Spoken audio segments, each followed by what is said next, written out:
While the second half of the season for the Skip Barber Racing School Championship is filled with small club circuit-sized tracks, tonight we are going to stop at one of the Grand Prix style circuits that are left in this half of the schedule. This is round number 9 of your Skip Barber Racing School Championship, live from Japan at Ada. Don't go away.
In the mid-90s, this was the home for the Formula One Pacific Grand Prix. Here in remote Mimasaka, Japan, in Okayama Prefecture, we are at the Okayama International Circuit. Randy Chinnet, Alvin Yevez, Hugo Louis bring you all the action today. And Alvin, relatively new racetrack, built in the 90s, as we said.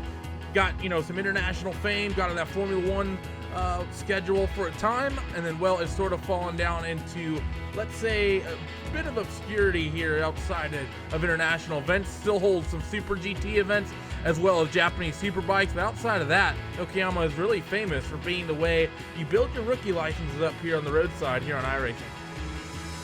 And I'll say here in iRacing, this is one of the most iconic circuits, as you just pointed out, Randy. One of the tracks that pretty much everybody begins here, along with Mazda Raceway Laguna Seca, and other tracks here that we have in iRacing. Yeah, it is an iconic track for us. Yes, it's kind of lost a little bit of the, let's say, the mojo that it used to have in the 90s. A very famous track, but nowadays, it's I'll say it's kind of taking a lower profile in terms of the races that it does. But for today, we got the Skip Barbers, and I'm pretty sure if the first race that we had here all the way in season 2 was an indication, I think this race is gonna be as fantastic. Definitely a very underrated circuit, in my opinion. One of the underrated circuits on the sim. Very slick surface, which is pretty much indicative of all the Japanese tracks. And you talk about that race we saw here last time, Alvin, and that was the race that we realized exactly how narrow the operating band is for these guys in these Skip Barber cars. The engine temperatures they have, a lot of slipstreaming can be happening here in these little cars, and we saw it last time out. Like you said, last time we came here, a lot of people popped motors on that final lap. People need to be just as careful here today. That's what really started the trend, and why we see people be so careful in the slipstream here week in, week out. Absolutely, and if there was a race that kind of defined how these races are gonna be raced pretty much from for all the seasons, for all the coming seasons, was that race. That's when we discovered that this car really, while it's fun to drive, it really doesn't like that close quarters racing. And we saw it on that race, engines expiring all over the place. And we kind of saw that trend on other races on season 3, and we also saw that here on season 4 as well. So I think coming back to Okayama, I think drivers are perhaps going to be extra careful when trying to race that close. So we did have a look at your point situation here, and Jacobo Lopez pretty much dominating here by 250 points. But coming into week 9, this is the point of the championship here, Alvin. We're going to be trying to replace some of those bad results that you may have had. So we're in the drop week zone. For those who are unaware, 12-week season, your worst 4 performances get dropped. So now if you've had any bad results coming up into now, you need to replace those with good results the next 4 weeks. If you don't, pretty much kiss any hope of a championship goodbye. That'll be pretty much what we are going to see throughout the next 4 weeks, including this one. Those drivers that had bad weeks during the first 8, or perhaps some of the drivers that perhaps they haven't completed their 8 weeks yet, this could be one of the weeks that they can really define how they get to the championship. That said, try for second place, Andrew Percario, to try to get to Jacobo Lopez, he will have to erase a 240-point lead. And seeing the form that Jacobo Lopez has had throughout this season, it's going to be hard. Going to be hard indeed, but he's going to want to start this week out, put the right foot forward, and start reeling that gap in here tonight at Okayama. But that said, clock getting ready to tick down on qualifying. Let's take a look at your starting grid for week number 9 of your Skip Barber Racing School Championship, live from Okayama.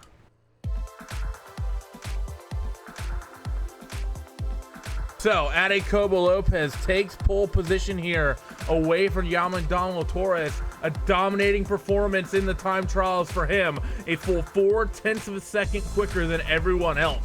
Felipe Bear, another surprising thing to see him 0.4 off pole. He will start 3rd, Justin Tipton 4th, and Adam Rylance will round out the top 5.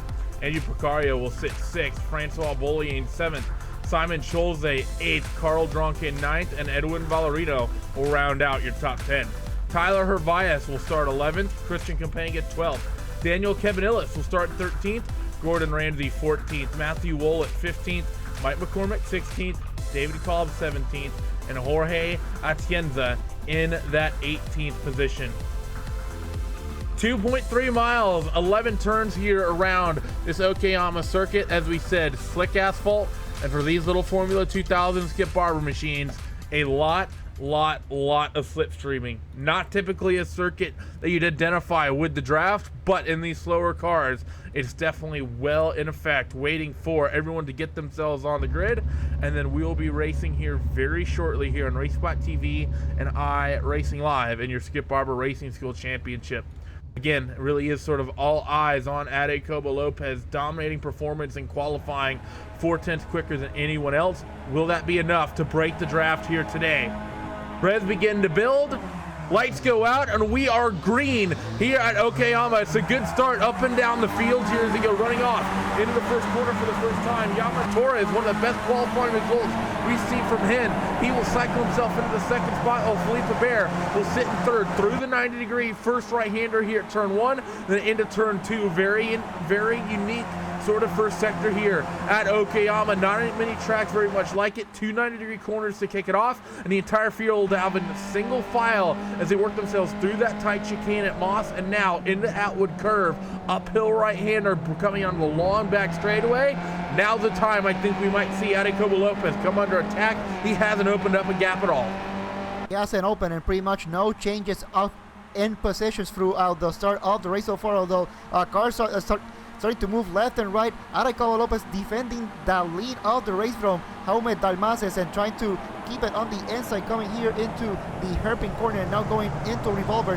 So far, it seems like no changes in position so far. There's a change of position though, but it was all the way up at the back of the field. Pretty much everyone run as they started here as they exit Piper and begin to run down into Redmond here. This uphill hairpin, another interesting corner on this racetrack. Not a lot of corners like this on the surface as well, and I think that's one of the things, Alvin, that really makes this racetrack really unique, and why I actually enjoy it a lot. And you have a lot of things that a lot of other tracks don't, with just the way the corners are graded and a lot of the corners, the way they're profiled as well. This final corner is a good example. It's almost flat out in a number of cars.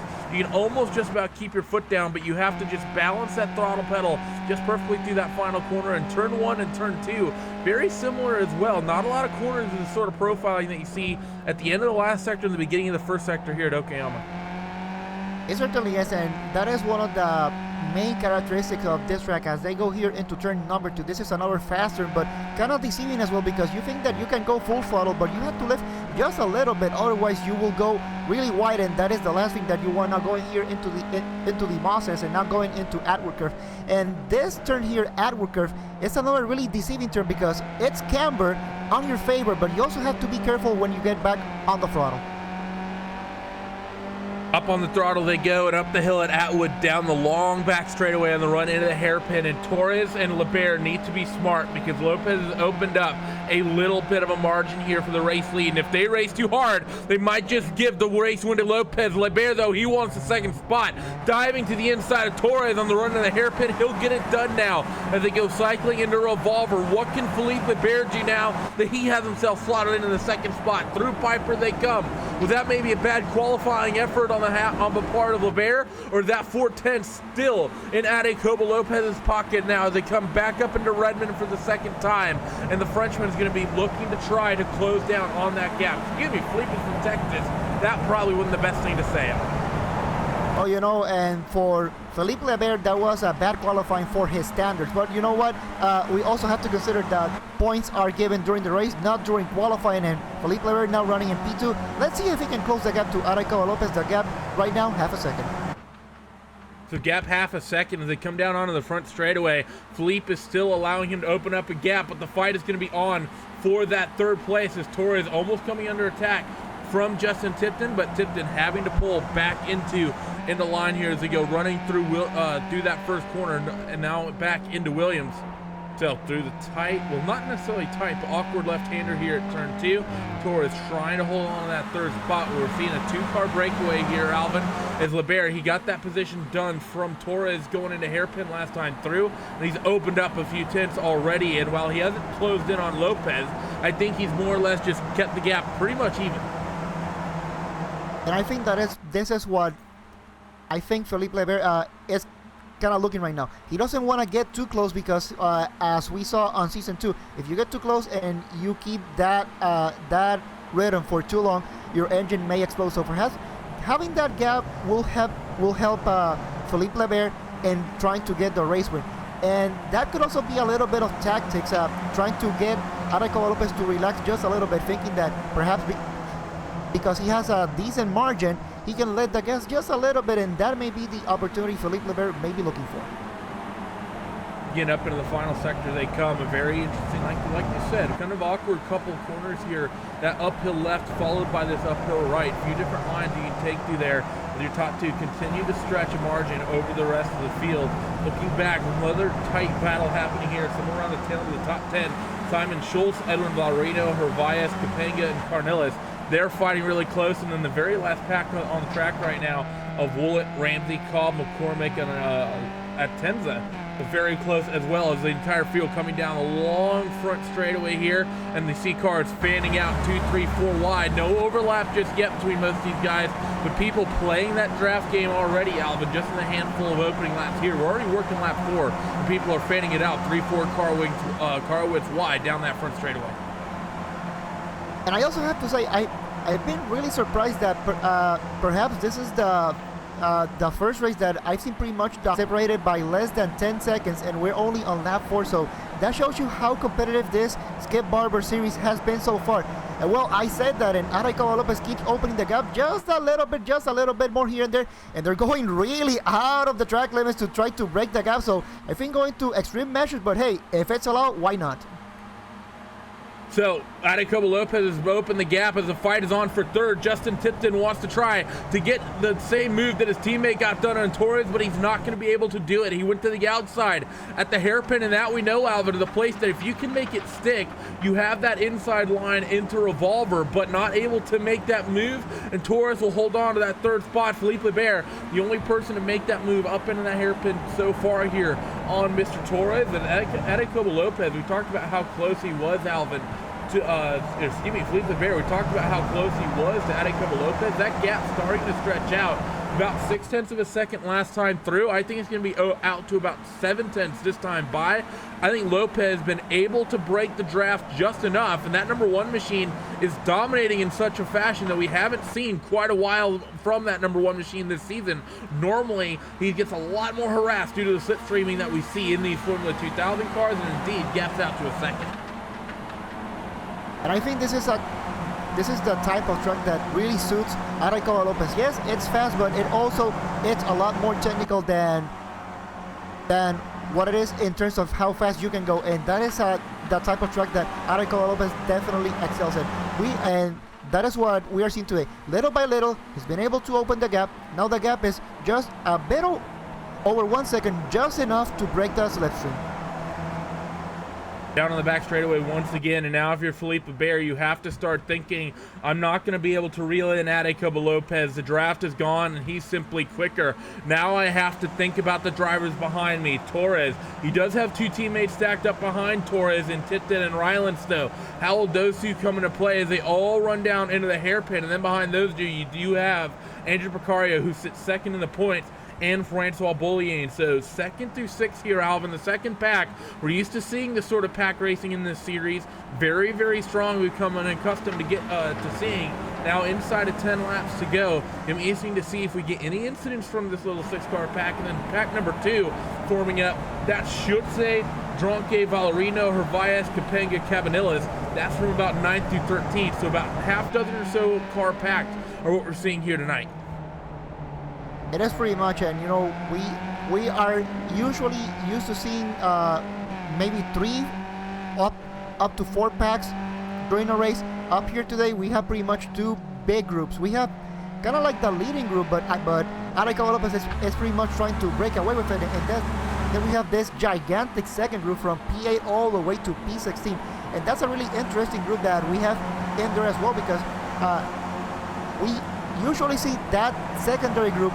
Usually the battles there are really fantastic because they know that pretty much, while we cannot race for the win, might as well get as many points as we can. Seen this second pack be very, very aggressive at times over the last few seasons here in your Skip Barber Racing School Championship. And the fight's on now between Schulze and Dronke as they run through the uphill right-hander Atwood. I think that number 10 machine is going to look to have a move, and he gets a fantastic run off of Atwood. He reels in that number 17 of Schutze, and he's not even going to be able to get to use the slipstream. This might be able to bring in Valerino and Hervayas if they're smart and they use it, but if they didn't do so early on that straightaway, Schulze, he's going to lift off the throttle here, and he's going to give that position up to Dronke. So good awareness there from that number 17 machine, Alvin. And I think the number 9 and the 11, Hervayas and Valerino, those guys, I think being a little bit patient, not using that slipstream down the back straight, I think those 2 could have potentially made a move on Schulze down into the hairpin just based off the fact that that 17 did not get a good run down that back straightaway into the hairpin. And you never get so many chances to have the door wide open as both of them had, and they had the moment there.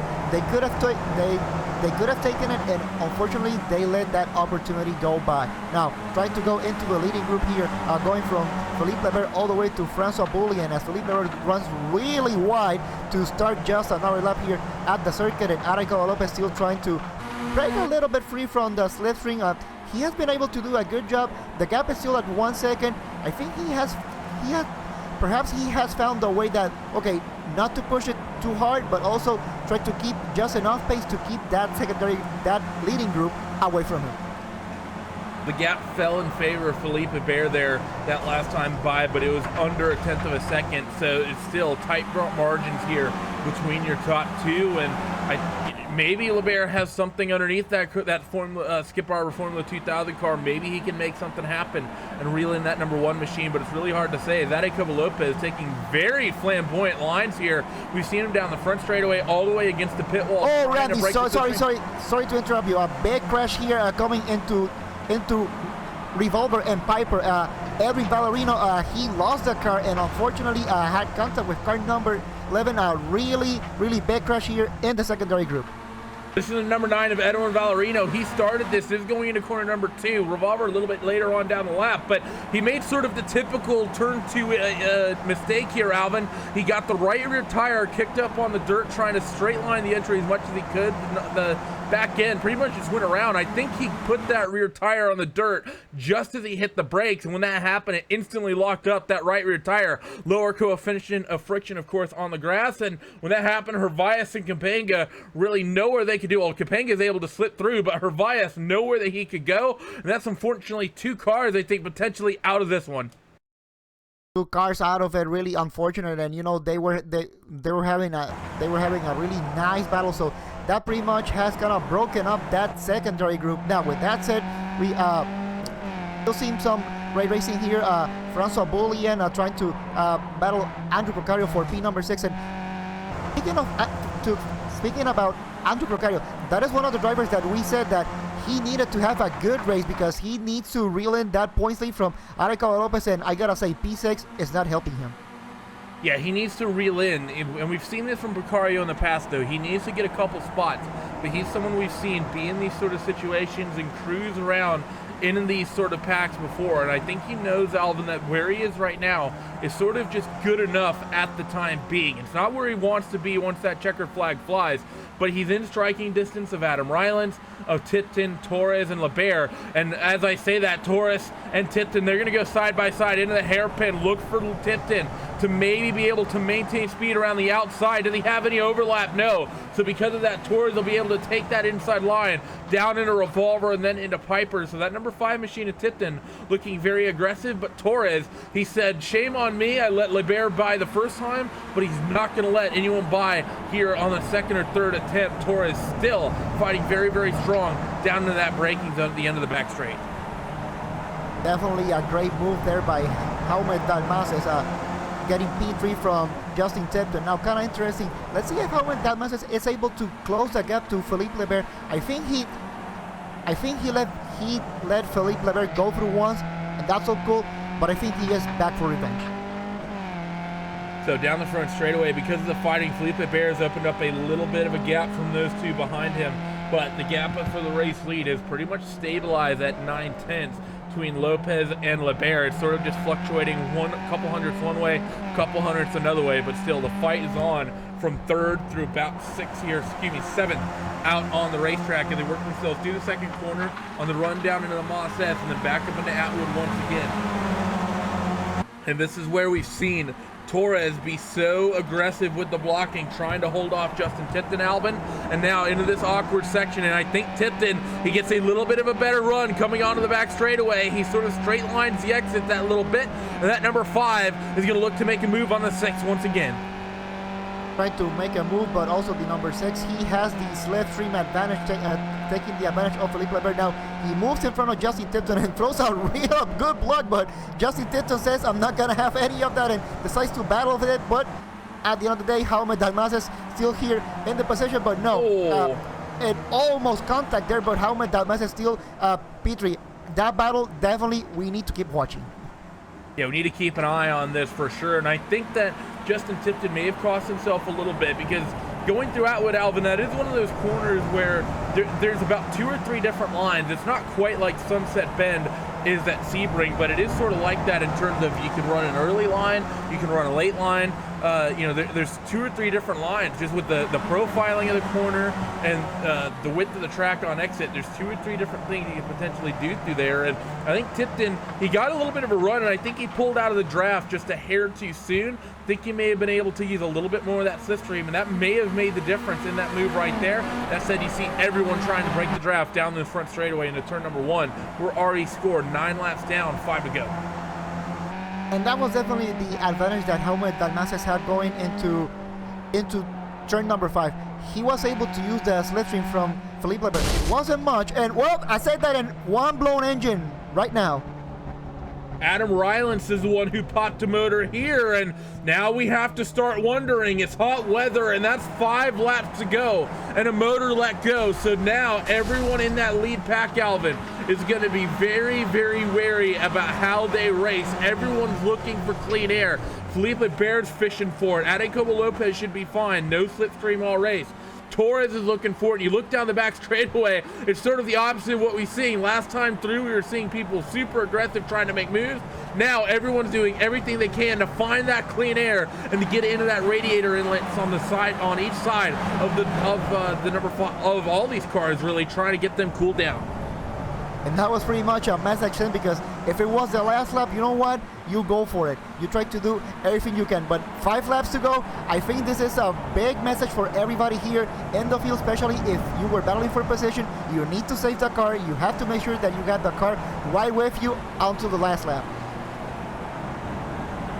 So everyone's still doing everything they can. The Bears did a good job to keep that lead gap down and actually reel it back in. It's under 0.8 of a second, so Philippe Lebert finding a little bit of speed, but I have to say, Lebert might be a little bit worrisome here with the incident limit here, Alvin, because 17 incidents, that's what you're limited to. It's universal on the iRacing circuit, and he's pushed, he's been relatively liberal with some of the track limits here. He's on the exit of 1, he's pushed off a couple times.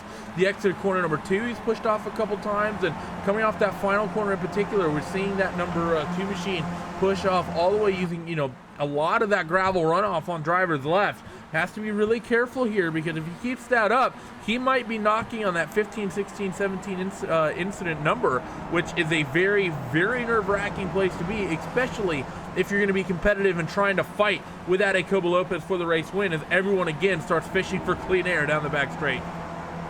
Fishing for clean air indeed, but Adecobo Lopez trying to break the slipstream. Perhaps he didn't get the message that it is in his best interest to try to lure Philippe Lebert into try to use into using the slipstream, and perhaps that could be the difference maker. Philippe Lebert, yeah, he may be closing in the gap, but the more he stays in the slipstream, well, the more doubts we have about his engine as well. So going to be 3 laps to go at the line here, as everyone's still trying to keep those motor temps cool. I don't think we've seen anyone else. Yes, we have another one. The number 13 just blew an engine. The number 13's motor just popped. That's Matthew Woollett. So that's unfortunate. We've lost now the second one, Alvin, and I think we're going to see a couple more motors pop here, potentially coming to the end. And that's pretty much one of the main concerns here that everybody has in right now. So now with 3 laps to go, really interesting how everybody is trying to perhaps keep a cool engine. I see an incident here with car number 16. That's Gordon Renzi. Let's see what happened. That number 16 machine, maybe a little bit of an issue with that 13 loss. Oh no, this is just a solo incident coming up through that final sector. He just put the left rear tire on the dirt here coming up, in the number 15 machine, he pops a motor here. So a lot of motors starting to fall here, Alvin, in the closing stages. We haven't seen a leader's motor pop just yet, but everyone's getting nervous, and I think this might even just be people as well who haven't been pushing the slipstream that much whatsoever, but everyone should know that people and motors are dropping like flies right now, and you see everyone looking for clean air. You see between Torres and Tipton, it's actually sort of become a reverse mind game sort of thing, where normally people are trying to break the draft, Alvin. It's almost like you're trying to put that car behind you into your slipstream so they can run the risk of popping a motor. That said, Bollier looking very aggressive. He fights with Andrew Picario around the outside, a hairpin, not able to do it. So that number 4 machine may be confident that he can make it to the end, given his current engine temps. 2 and about a third laps left. And also car number 12, another victim of an expiring engine. So yeah, Randy, we are starting to see a lot of engines go. So this is pretty much a race of survival right now. This is not a race of who's the fastest, but who can get the car towards the finish line. So 2 laps left is what it will be at the line as Adecobo Lopez continues to lead. It was 0.7 of a second last time through, but I think that gap may have come down just a little bit as they come onto that front straightaway. Get an idea of what it is here once they come across the stripe and get the official timing update, and the gap is down. Actually, no, I take that back. The gap went up a little bit to 0.8 of a second, so my eyes deceiving me just a little bit here, as still a lot of people fighting very close. Torres and Tipton, they're very, very close, and Bullion and Precario, they continue to fight. You have to put question marks on the second car in each of those lines between the number 5 of Tipton and the number 4 of Bullion, as Bullion's actually going to go side by side of Precario. Very well done in the car placement, and Bullion noses to the inside of Andrew Precario up into Atwood. He's going to pick up that 5th spot, and that's one of the things that can happen here, Alvin. You sleep for just a little bit, get your caught sleeping just a little bit, and if you're able to, someone's able to get a nose on you, they can get up the inside, especially in Atwood. That said, around the outside, Andrew Precario has a big run down this back straightaway, and he noses ahead ever so slightly. If he can hold strong in the outside here to the hairpin, he'll have that inside line into Revolver, and he's just able to do so. Well fought by Precario, but Bullion still fighting hard on the inside, but Piper tends to be the more difficult place. And the number 7, not quite aggressive enough, and Bullion's gonna hold on. Fantastic job there by Francois Bullion trying to hold on for P number 5, but I also have to say Philippe Lebert was able to close the gap just a little bit. At one point it was half a second, but now Adecobo Lopez able to open the gap to just under 0.7 seconds. And well, now we're going through the last turn, so this will be the final lap. Let's see if Philippe Lebert has something to say. Final lap of motor racing, and everyone's engine is a major question mark right now, with the exception of Adecobo Lopez. He's been out front all race long, getting clean air into those radiator inlets all race long. He should be fine. That said, Philippe Lebert brought that gap down by 0.2 of a second last circuit around the racetrack, and that's going to get him into draft range. If he has good temperatures, look for him to maybe make a fight out of this as they work themselves through corner number 2, through the Moss S, and on the run down up into Atwood. Still fighting close for 3rd as well between Torres and Tipton. Precario and Bullion still close as well. Bullion might come under attack. No, he's not. They come onto the back straightaway, and let's shift our focus back to the front here. The number 1 machine of Lopez all the way to the inside, and now you see Lebert trying to fight for that slipstream. They're side by side for 3rd as Torres and Tipton. No, I take that back. There's no overlap there, but they're just trying to get that clean air as the 2 machine of Lebert closes in on that back straightaway and is tucked right under the gearbox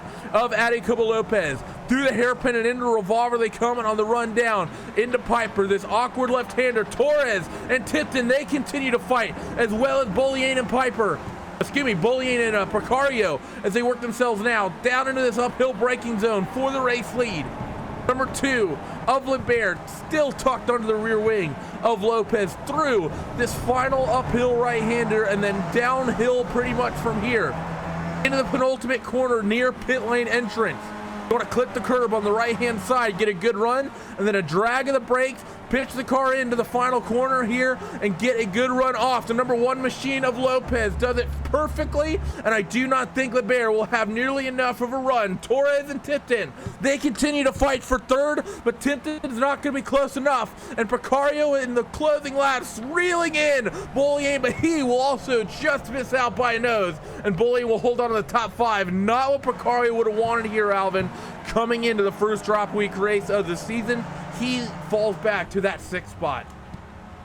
Definitely not the race that Andrew Precario was looking, but you know, a perfect race for Adecobo Lopez. Perhaps he will be able to get a couple more points to his already, I'll say pretty much a hard to close lead here in the championship. So Andrew Precario is gonna have really a hard next 3 weeks if he wants to close that gap and win the championship. So a couple drivers still need to come through, but no one really close, no fights out there on the racetrack. So let's go down your post-race results here from round 9 at Okayama.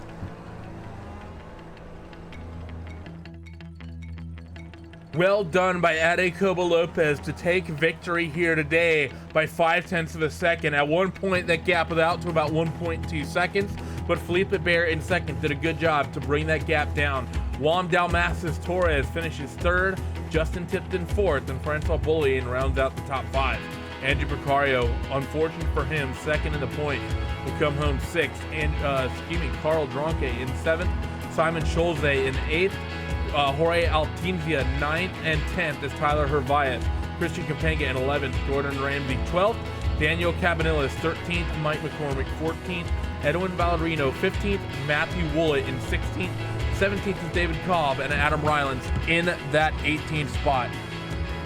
Thank you for joining us here on RaceSpot TV and iRacing Live. If you're not done watching iRacing coverage just yet, join us in a couple moments' time as the Operation Gratitude 200 by Yosemite Mountain Escapes kicks off here in a couple of moments' time here from Richmond International Speedway in your Raven Graphics and East Peak Contender Series. But from myself, Randy Chinnitt, from Hugo Louis Calmon, and from Alvin Nieves, thank you for tuning in. Be sure to tune in next week here in your Skip Barber Championship as these little cars will take on, for the first time, Snetterton. Until then, see you next time. Bye-bye.